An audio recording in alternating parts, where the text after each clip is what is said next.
오늘은 잘못된 진실, 가짜뉴스, 척추관 협착증을 뼈만 갈아내면 완치된다는 것은 75%에서 그렇습니다. 그러나 25%는 1년 지나면 재발을 하는 거죠, 증상이.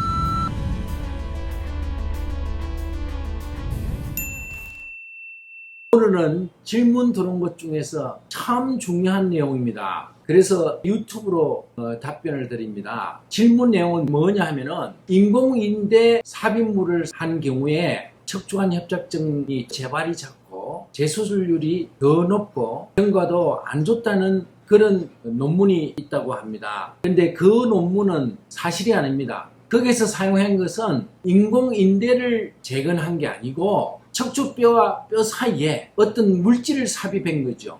디암이라는 것은 프랑스에서 만든 건데 쿠션을 삽입한 거고요. 커플렉스라는 것은 미국에서 만든 건데 쇠를 사용한 겁니다. 단단한 쇠, 그것을 넣은 거죠. 그 다음에 엑스탑, 그거는 미국에서 만드는데 완전 동글동글한 쇳덩어리예요. 그 다음에 아페르유스, 그것도 미국에서 만드는데 이것도 쇠입니다. 뼈와 뼈 사이에 물렁물렁한 쿠션이든 쇠를 넣든 이 인공 삽입물을 넣은 것은 경과가 안 좋을 수도 있고 재수술이 있을 수 있다는 것을 중국 의사가 그것도 옛날에 2014년에 보고한 내용이네요. 여기서 말하는 것은 인대가 아닙니다. 그래서 질문하신 분들이 인공인대를 착각을 하신 것 같아요. 인공인대라는 것은 제가 특허로 만든 것으로서 폴리에틸렌으로 되어 있고 정말로 실입니다. 실, 쇠가 아니에요. 그리고 무슨 플라스틱 물질이 아니에요. 그런 것을 척추뼈 사이에 넣는 것은 저도 반대합니다. 그래서 제가 말하는 인대 재건술이라는 것은 폴리에틸렌이라는 실로 되어 있는 것인데 이 실은 옷을 만드는 실보다는 훨씬 단단하고 견고해서 인간의 인체의 인대로 바뀌는 걸 말합니다. 그래서 인대를 재건하는데 나쁜 인대를 제거하기 때문에 인대를 제거하는 거죠. 만약에 척추관 협착증을 나쁜 인대를 제거하는데 몰두하지 않고 신경을 누르고 있는 뼈를 갈아낸다. 뼈를 갈아낸 의사가 많습니다.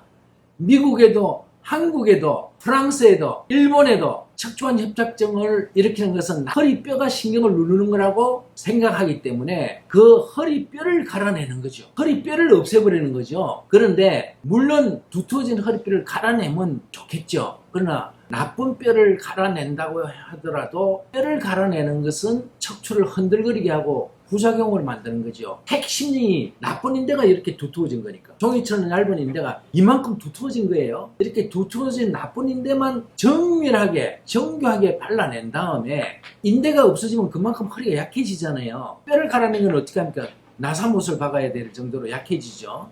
그러나 인대를 발라낸 것은 인대로 재건을 해주면 허리가 더 튼튼하게 되는 것이죠. 왜냐하면 척추관 협착증이라는 것은 신경이 나쁜 뼈에서 눌렸을 뿐만 아니라 주로 인대에 눌렸는데 왜 인대가 두터워집니까? 척추가 제대로 안정이 안 되고 흔들흔들해서 그래요. 척추가 불안전하니까 이걸 잡으려고 뼈도 굵어지고 인대도 굵어진 겁니다. 그래서 척추관 협착증은 뼈만 갈아내면 허리가 약해지죠. 인대만 갈아내도 허리가 약해지죠. 그래서 튼튼한 허리가 되기 위해서는 뼈는 가능하면 보존해야 되고 디스크도 가능하면 보존해야 되고 그대로 쿠션을 하고 그대로 뼈 역할을 해야 됩니다. 없어도 되는 것은 인대입니다. 오늘은 잘못된 진실, 가짜뉴스, 척추관 협착증을 뼈만 갈아내면 완치된다는 것은 75%에서 그렇습니다. 그러나 25%는 1년 지나면 재발을 하는 거죠, 증상이. 감사합니다.